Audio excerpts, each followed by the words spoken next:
One of the first things which everybody should understand is that every creature in the universe that is in any way sensitive and in any manner of speaking conscious regards itself as a human being. That is to say, it knows and is aware of a hierarchy of beings above it and a hierarchy of beings below it. If you take such a tiny creature as a fruit fly, which lives only a few days, it is aware of all sorts of weird little animals and objects and spores floating in the atmosphere which we don't even notice unless we've got a microscope around, and very few people have. And it criticizes them as being inferior animals and all that sort of thing, whereas human beings are things that it doesn't comprehend. They're as much outside its intellect as a quasar is outside ours. And we see these far-off objects floating in the heavens, and we have only the vaguest idea of what they may be. Actually, we may all be some kind of atoms in another dimension. And all these galaxies being the constituent elements. Who knows? But there is, I think, a fundamental principle that everybody must understand in order to know what is the meaning of the Tao, or the Chinese sense of the course of nature, and that is the principle of relativity. It's absolutely fundamental to an understanding of Taoist philosophy, relativity. That is to say that wherever you are, and whoever you are, and whatever you are, you're in the middle. And you see, just in the same way as when you stand, say, on the deck of a ship, and you can see a horizon all around you to exactly the same distance. You're in the center of a circle, because your senses extend a certain direction, in all directions, and therefore give you the impression of being in the middle. Now, everything in the world feels like that. And also it has its own kind, which look natural to it. You see, spiders and hydras and sea urchins and so on don't look very natural to us. We say, well, I wouldn't want to look like that. But they say when they see us, well, what kind of an awful thing is that? And what a lot of nonsense it does.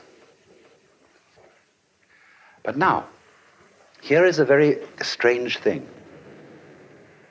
That every creature, therefore, which feels that it is human, and which knows that it's there in the same way as you know you're here, experiences the sensation of a certain tension which constitutes the feeling of I-ness, of there-ness, of being here. Because after all, every creature is a particular form. Everything is individual. Not only you as a total organism standing here, but all the component cells of your body, each one of them has some sort of a feeling of its own. And it is individual. You can look at a microscope at the right level of magnification, and you can see that thing there with its own little life. And if you examine the stream of your blood, you'll find it full of all kinds of organisms that are having all sorts of conspiracies and games and plots and eating each other and doing these things that like we do. Only we realize that we wouldn't be healthy as a total organism unless there were all these wars and fights and plots and politics going on between the various cells in our blood. But from their point of view, you see, they feel a little bit put out. And we're in the same situation because very slowly the human beings on the surface of the planet are realizing themselves into a total planetary organism with an electronic nervous system. You see, in science fiction, which was published round about the 1920s, it was always expected that future human beings would have enormous heads because they would have very big brains and they would be very wise. It didn't work that way. What happens is that the human race is building a brain outside its body. That is to say, an interlocking electronic network of telephonic, television, radionic communications, which is rapidly being interlocked with computers. so that you will, within a few years, be able to plug your own brain into a computer. You will have a little gadget here behind the ear that looks slightly like a hearing aid. And that will be integrated with your brain in such a way that you can plug in right here. That will only be an intermediate stage, because just in the same way as when we thought that all communications by electricity had to go through wires, and then we got rid of the wires and got radio and television, so in exactly the same way we'll eventually get rid of telephones and radio and television, and we'll communicate by some entirely new method that is at present called ESP. But that will mean that absolutely nobody has a private life anymore. You will have no defenses. Everybody else will see right through you. And some people will protest and say, well, this is terrible. There's no privacy anymore. That means there's no me. Well, that's what's happened to your own cells and your own neurons. And they objected at some time in the course of evolution, we're getting our private life taken away. We're being organized into a body. And we're doing the same thing. Only we have got to try and see if we can be clever about it. And that is to say, to do two things at once. To have this tremendous openness to each other, whereby I don't care if you read my thoughts, and you don't care if I read yours. But at the same time, nevertheless, each one of us retains a peculiar individuality. Almost in the same way as nothing could be more unlike a stomach than a heart, despite the fact that it is an organism functioning altogether. So then the problem, though, as I said, is that for each individual, which is outlined, which is a separate thing, or rather, I would, instead of using the word separate, I would like to use the word distinct. Separate, as I use the word, means disjointed, cut off from. Distinct means a feature of something where an absolutely distinguishable pattern is part of a larger pattern of a whole. So something can be distinct without being separate in just the same way as back and front can be very different and yet inseparable. So then, there is then this sensation of practically every living being of constituting a center of tension and of resistance. That is to say, of being a little bit blocked, or shall I say, of being in the way, being in one's own way. Imagine the opposite. Let us suppose, for example, that you got up in the morning with a feeling of total transparency. There's no resistance in your organism to the external world. You just float through it. You're part of it, it's part of you, and just in the same way, for example, that when you see, if you see well, you aren't aware of your eyes. But if there's something wrong with your eyes, and you see spots in front of you, then you are looking at your eyes, and your eyes are getting in your own way. So the Taoist sage Zhuangzi says that when clothes fit well, you are not aware of them.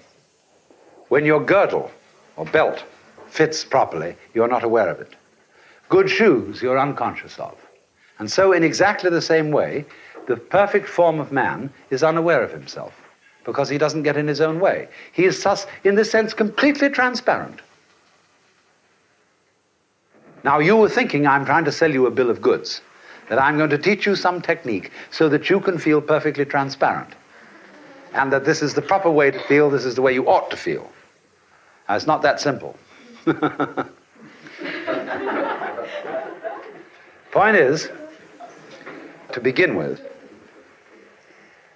if you do, in a really rather natural way, feel alone and feel a little bit vulnerable, that you've got a soft skin and you've got a weak heart and you've got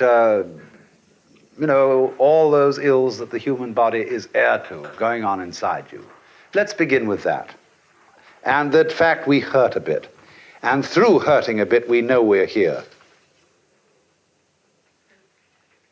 And This is part of the whole meaning of penances and all sorts of trials that people go through and all kinds of adventures and all sorts of very, very difficult massage experiences and so on, is that as a result of this, it becomes quite apparent that you do truly exist. You are there. You are a kind of an obstacle to the flow of life. And as life impinges upon you, wham! You rebound and you hurt a bit, and so you are there. Now then, although people cultivate this, they say, in general, it would be not that way. We'd like to forget ourselves. And so ever so many people say, well, I want something to lose myself in. I want something to belong to. I want to join a religion where I can sort of feel that I take part. I mean something.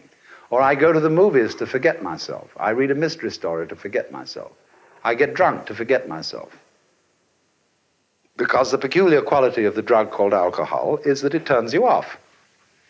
It makes you increasingly insensitive to pain and to being and so on, so that you can get a certain vague sense, a rather misty sense of floating. But here it is. So as things stand, one ordinarily doesn't feel that way and therefore takes alcohol or something in order to disappear, in order to feel less this sensation of resisting the world. Do you know, if you study your body and its dynamics, you will find that you are fighting all the time. Most people are, some aren't, but most people are fighting the external world all the time. My friend Charlotte Selver often tries an experiment where she makes a person lie down on the floor and says to them, now look, the floor is solid and it will hold you up. You don't have to do anything to stay where you are. Just lie on the floor. And then she looks at the person, or may touch them slightly, and say, do you realize you are making all sorts of efforts to hold yourself together? Because you are basically afraid that if you don't do that, you'll just go blah and disappear into a kind of formless goo all over the floor. But you won't, you see? Your skin, bones, your muscle tonus and everything is all there naturally, and it will hold you together. There's nothing to worry about. And all you have to do is lie on the floor. And you don't have to make any special efforts to stay together. But very many people are afraid that they will fall apart or somehow disintegrate if they don't make efforts to hold themselves together, or else that they will be disintegrated by some outside agency if they're not constantly on the alert like this, all around, you see, to protect themselves. Now, I'm not a preacher. That's the most important thing to understand about me. I'm not saying you shouldn't do that, but I'm inviting you to become immensely aware of the fact that if you do that at all, that you do it. And that you have, therefore, this sense of being alone, of being a particular, separate form that is unlike any other form on earth. That's just you. And concentrate on that. After all, for many people, they define this as their problem. So you ought to be able to feel it without the slightest difficulty. It isn't as if I were asking you to feel some transcendental sensation or something of that kind. This is just a very ordinary sense of being you and being alone. Now, as you focus on that sensation of distinctness, we'll even call this one separateness, because we have been brought up to feel separate. We have been brought up to feel actually disjoined from the external world, although that is pure mythology and doesn't exist at all. You're as much part of the external world as a whirlpool is part of a stream. But we're brought up not to notice that. But if you've been brought up that way and you don't notice that you're as much part of the world as a whirlpool is of a stream, you feel this intense separateness. The thing to do with all feelings that you don't like is to experience them as deeply as possible and go into the inmost depths of loneliness, and indeed, let us say, the inmost depths of selfishness. Are you selfish? You know, lots of people try to pretend they aren't. And say, well, I try not to be, but I guess I don't succeed all the time. And so Krishnamurti, you know, is a very devil because he always roots it out. He shows all the people who are very good and have the highest ideals and who are doing everything, that they are really doing it for the same sort of motivation as other people are robbing banks. And only they're giving it a name so as to conceal it better. See, that's like culture. Culture is a way of more cleverly concealing the fact that you have to eat. See, like the Queen of Spain, who in the days of the 1860s came on with these enormous skirts and floated into the room and, you know, was sort of coming on like she was an angel. And somebody, when they were first invented, gave her a present of beautiful silk stockings, a dozen pairs, and sent them to the Queen. And Her Majesty's Chamberlain replied with a letter returning the stockings and saying, Her Majesty the Queen of Spain does not have legs.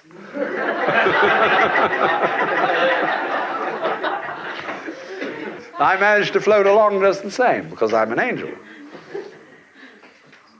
So you see, the way in which all kinds of high culture are subtle ways of concealing and pretending that we do without the things that the lower classes, whether of humans or of animals, do. See? We pretend that we don't. It's like you don't go around crudely taking a bull and banging it on the head with a mallet or sticking a knife through it and tearing it apart and eating it. All that's done somewhere off in the stockyards, you know? And it comes to us in the butcher's shop as a completely neutral-looking thing called a steak. The steak has absolutely nothing to do with a cow. The steak is something wrapped up, packaged, like that, and they're all down like that. And nobody, when they pick up a steak and test it, thinks, poor cow. It doesn't even look like a cow. It doesn't remind you of one in any way. So that's culture.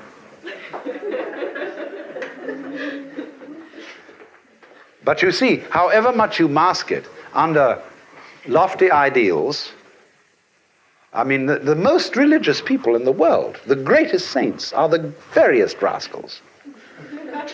I've known lots of them. So when anybody is frighteningly holy, you know that that guy is playing an extremely far-out game. Because he has put so many layers and so many wiggles between what he's outwardly doing and his inward irreducible rascality, that he's a very cultured being indeed and is playing a very complicated game. In Hebrew theology, incidentally, it is admitted, quite frankly, that there is a thing called the Yetzer Hara. And in the beginning of time, when God created Adam, he implanted in him the Yetzer Hara. And the Yetzer Hara means the wayward spirit. He put something funny in man so that man would be a little odd.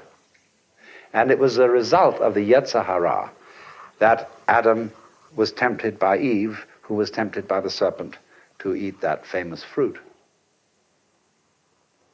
But the Hebrew believes that everything that God created is good, including the Yetzer Hara. Because if it hadn't been for the Yetzer Hara, there would have nothing ever happened. Everybody would have obeyed God, and God would have said, well, this is kind of a bore.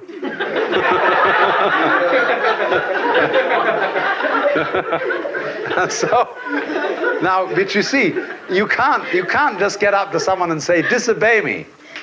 Because if they do, they're obeying you. See, that's a double bind. Say to somebody, disobey me. But God was much more subtle than that. He didn't tell Adam to disobey him. He told him to obey. But subtly, he put this Yetzer Hara thing in like that, so that God would say, well, I'm not responsible. well, this thing's going to happen of its own, because what everybody wants is something to happen on its own. In other words, something comes back. And I'm not quite sure what it's going to do. And it's to the degree that I encounter something like that that I know it's alive. And everybody wants that.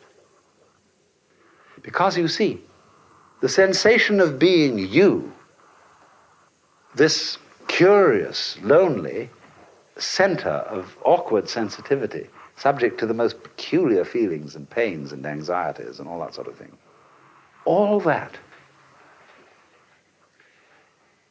is an essential prerequisite for feeling something else. These two experiences go together. If you want, in other words, if you want to be omnipotent and you want to live in a universe where nothing happens except exactly what you will to happen. In other words, you say, I would like to be God, if you think that's the way God is. And everything is therefore totally under my control. Everything is absolutely transparent to my intelligence. I have no problems. There are a lot of people coming on like they think they've attained this state. People like Meher Baba, who says he's in charge of the universe and knows everything, understands everything, and so on and so forth. Well, that's a lot of bunk. Nobody wants to be in that position because there wouldn't be anything to it. Because once everything is under your central control, well, just nothing is happening. It's a bore from beginning to end. So what anyone or any being whatsoever who has a sense of centrality, who has a sense of selfhood, who has a sense of identity, that sense of identity is inseparable from something else going on that is defined as not being me, as not being under my control, and that may jump at any time. It might even eat me. So, what I want you first of all to understand is that these two sensations, one of being the lonely, central, sensitive, vulnerable self, living in the midst of a world that feels other, that is not under your control. Now, I want to try and show you that these two sensations are really one sensation, or rather two aspects of one sensation. You couldn't have the one experience without the other experience. This is a rather good thing to know, because it means that you won't panic if you discover this. People who suffer from chronic anxiety are always in doubt, you see, about this relationship between what I feel as myself and what I feel as something else. Let's suppose you're anxious about your relationship with other people. You walk into a room and there's some stranger opposite to you. And you know nothing about this stranger. And maybe you feel a little reluctant to open conversation. You don't know whether this person is going to be sane, or some kind of a crackpot, or some kind of a awful stuffy square, or you don't know what it is. So you start fencing around a little, but you get the feeling, you see, of, now I better watch myself, because I do, after all, want to make a good impression. I don't want to make an enemy. So you watch yourself, and this is a funny thing then begins called self-consciousness. And people say sort of to each other, and, you know, the usual way in which strangers come on. And also there is involved in this encounter the secret games that people are playing all the time to defend themselves by putting other people down. You see, every living being, if the truth be told, is a manifestation of everything that there is. What we call God in old-fashioned language. Every human being is.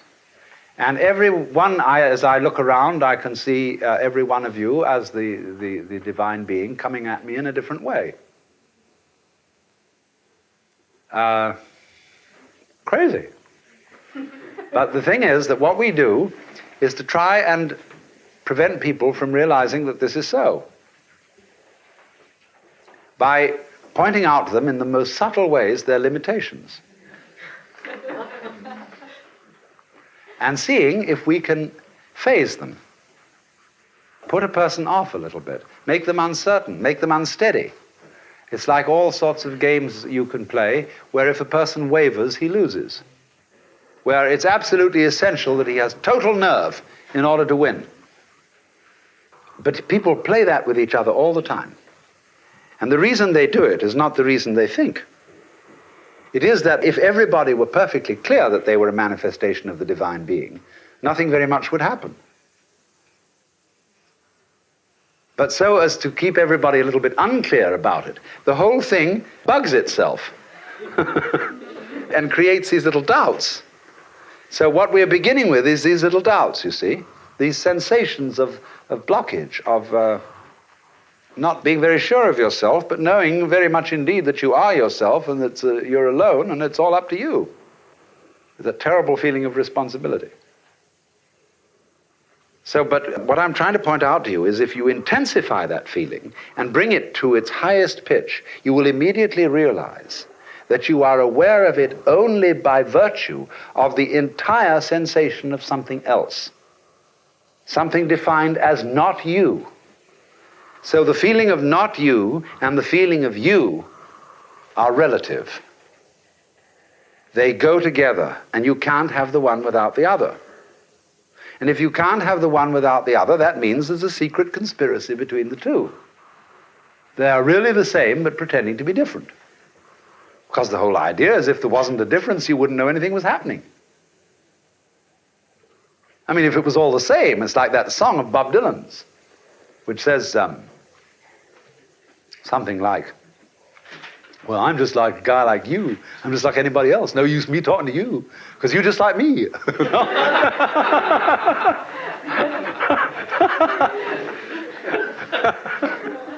So the whole point is then if everybody were the same and all shared the same ideas exactly and so on, there'd be nothing to talk about, because everybody would be a bore. There'd be just yourself echoing back at you, you see, and you'd feel like a madman in a hall of mirrors, where everything you went was just yourself, you see, in all directions, just you. Well, that's no fun. But you may think that I'm speaking in favor of some kind of schizoid, pluralistic universe. No, the whole point is this, that difference and every kind of variety of differentiation is the way through which unity is discovered. So, however, wherever you notice a difference, the difference has two sides. What it is and what it's not. And these two sides, since you can't have the one side without the other side, they're really one. Because they go together, inseparably. So when you get this extreme sense of your own existence as a rather painful fact in the middle of everything else, the everything else feeling and the you feeling are two poles of one and the same process. So that the real you is what lies between these poles and includes both of them. Now, this is the fundamental principle of the whole way in which ancient Chinese thought developed. The philosophy of the yang and the yin. This is one of the oldest ideas in the universe. I mean, no, that's a rather too big language. On this planet. And the philosophy, which I shall have occasion to speak of a little bit more later, of the Book of Changes, the Yi Jing, is based entirely on this. That the universe is the interplay of difference, And the primordial difference is between up and down, back and front, black and white, is and isn't, male and female, positive and negative. So the word yang in Chinese means or refers to the south side of a mountain, which is the sunny side. The word yin refers to the north side of the mountain, which is the shady side. Did you ever see a south-sided mountain only with no north side? Or it may also, yang may refer to the north bank of a river, which gets the sun, and yin to the south bank of the river, which gets the shade. And so you will remember this great symbol. And one half, of course, is colored, dark, as it were two fishes interlocked. And they are chasing each other. They actually form, you see more complicated symbols in which they form a helix. And the spiral nebulae are shaped this way, in the form of a helix. And this is the position of man and woman making love, fundamentally. Where I am trying to get inside you, and you're trying to get inside me, and we're trying to get into the middle of each other, but there's somehow or other a difference, and we can never quite get there. Just like if I want to see the back of my head, I can go round and round, and I can chase it, but I never quite catch up with it. But that's what makes everything work. It is said in the Vedanta Sutras that the Lord, the supreme knower of all things, who is the knower in all of us, doesn't know itself in the same way that fire doesn't burn itself and a knife doesn't cut itself. So nothing to God, even, you see, would be more mysterious than God. Do you know somehow how you surprise yourself? For example, when you feel your own pulse, and you suddenly feel this life going on in you, which you're not willing. Or there are all sorts of ways in which you can, say you have the belly rumbles, and you didn't intend to have the belly rumbles, and suddenly it happened, or you had hiccups. And now, are you having hiccups or not? Is this something you're doing? Or is it merely something that's happening to you, as if it was raining and the rain was happening to you? This is a very debatable question. Consider breathing. Are you breathing, or is it breathing you? Well, you can feel it either way. You can decide to breathe and feel that you're breathing in just the same way that you walk when you want to. On the other hand, when you forget about breathing altogether, it still goes on. And so it seems to be something that happens to you. Which is it? Do you grow your hair, or does your hair just grow by itself? What enables you to make a decision? When you decide, do you first decide to decide? Or do you just decide? Now, how do you do that? Nobody knows, you see. When Zhuangzi tells the story that one philosopher asked another, how can one get the Tao, which is the power of nature, so as to have it for one's own? And the other philosopher answers, your life is not your own. It is the delegated adaptability of Tao. Your offspring are not your own.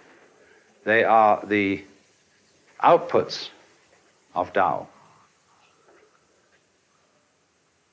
You move, you know not how. You are at rest, you know not why. These are the operations of Tao. So how could you have it for your own? That's a funny thing then. We can experience ourselves through and through as something that just happens. Look at it this way. If you feel your body, your skin, and the solidity of you, And regard what marvelous eyes you have, which are the power which generate light and color out of all these electrical quanta in the external world. And these ears, these beautiful shells that you wear on the side of your head, with their little spiral bones, the cochlea inside, you know, all that. It's marvelous. But you don't feel responsible for this. You don't know how it's made, if it is made. But it's you. That's what you are. That extraordinary pattern. Beautiful, gorgeous, wonderful arabesque of tubes and bones and cartilage and myriads of interconnecting electronics and nervous systems and everything wonderful. See, but the point is, most people don't own this. They don't say, this is me. They say, well, it's some kind of very clever machine which the Lord God made out of his infinite wisdom and put me in it.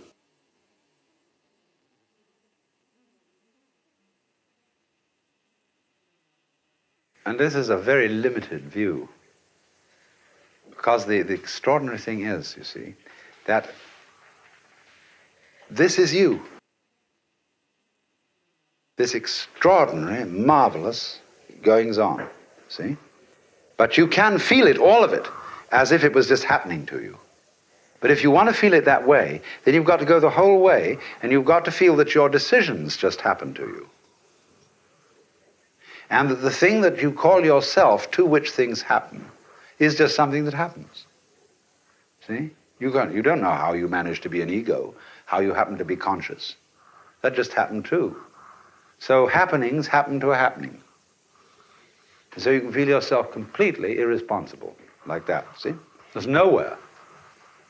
Or, when you get that way, that's a very interesting road to run. But you can try the other way. You can extend it and say, now look here. If I really am my eyes, and although I don't understand them, I mean, that is to say, I can't describe it in lines, in words. This is me. It's an extraordinary thing, but it is. Well, I don't understand how it happens. But then, you see, that's the whole point. As I made a little while ago, that the very Lord God himself doesn't understand how he happens. Because if he did, what would be the point? There'd be no mystery. There'd be no possibility of surprises. That's why there has to be yang and yin. Yang is bright, and it understands everything. Yin is dark, and damned if she'll be understood. But there are two phases of the same being. And so your yang side is your conscious attention and all the bright things you know and all the information you have and all the know-how and that you know what to do. And your yin side is the other side of the yang, which enables the yang to function, because you don't know why the yang side of you functions. That is the conscious, bright, intelligent side of you. It all depends on something you don't understand at all. Because if it didn't, it wouldn't be there. Just like you wouldn't be here unless there was something else. So they move together. And therefore, if you will accept the idea that you are your own eyes and your own heart and your own ears with that wonderful little spiral cochlea inside and all these amazing gadgets here, you're all that. But you don't know anything about it, but you are it. Now, therefore, by a little extension of the imagination, you can very well see that if all those bones and subtleties inside you feel other than your conscious ego, but nevertheless are one with it, the same argument will go for all the other things going on around you. The sun shining, the stars twinkling, the wind blowing, and the great ocean restlessly pounding against these cliffs. That's you too. You don't control it, of course, because there has to be something about you don't control, or you wouldn't be you. I see that, all that is less than elementary relativity. And relativity I've talked about it in this way, which is kind of unscholarly and so on, but I wanted to get the message across, the idea across, because to understand the principle of relativity is the absolute foundation of the philosophy of the Tao. Lao Tzu takes it up in his second chapter when he says, when all the world understands beauty to be beautiful, there is already ugliness. When all the world understands goodness to be good, there is already evil. Thus, to be and not to be arise mutually. High and low are posited mutually. Long and short are compared mutually. And he goes through a whole list of opposites and show how they create each other. It's like that wonderful little parable that the Chinese character for man looks more or less like an upturned V. And Lafcadio Hearn, in one of his books, tells a story of a Japanese girl telling her little sister the meaning of the character for man by taking 2 sticks of wood and balancing them together on the ground, 2 sticks of firewood, so that they form the upturned V. And she says to her little sister, this is the character for man. Because neither stick will stand up unless it has the other to help it. But the profounder meaning underneath this is there's no self without other. And no man, and don't forget, get back to the original point, every creature in the world feels it's a man. I don't mean a male, but a human. And that is because it is in this situation where the thing it feels as itself, as its separate identity, is supported by the equal and opposite sensation of other. Center, periphery. Here, there. Now, then. Is, isn't, or whatever. These two are the yang and the yin, the 2 poles that hold each other up. So the Zen poem says, when misfortune comes, treat it as a blessing. When fortune comes, treat it as a disaster.